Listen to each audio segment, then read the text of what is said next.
Story: The Scent of Another's Perfume. He came home earlier than usual.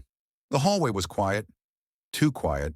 Taking off his shoes, he noticed the air was filled with a sweet fragrance he didn't recognize. It wasn't her perfume. He slowly opened the door to the living room. She stood by the window holding a cup of coffee. A faint smile still lingered on her lips. But when she saw him, her mouth trembled. "You're home already?" she asked, taking a sip.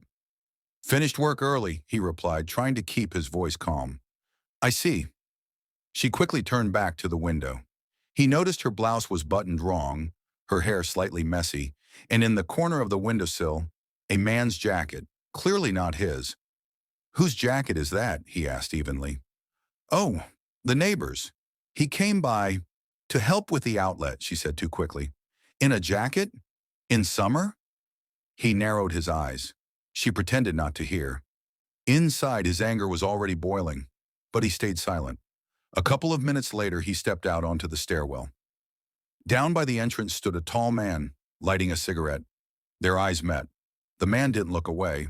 On the contrary, he smirked and slowly exhaled smoke. There was not a trace of shame in that smirk, only defiance. That evening, he didn't start a fight.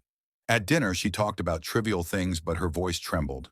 He watched her closely, noticing every detail, how she fidgeted with the fork, how her eyes avoided his. The next day, he took the day off, waited outside their building.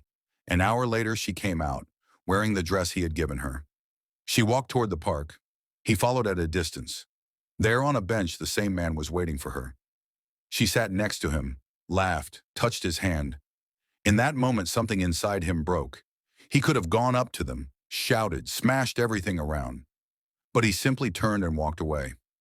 Sometimes silence is a sentence from which there is no escape.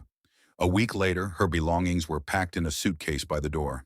On the table, a sealed envelope with divorce papers. She said nothing, but her eyes said everything. He closed the door behind her, inhaled, and once again caught that same scent of another man's perfume. And he realized he would remember this fragrance forever as the scent of an ending.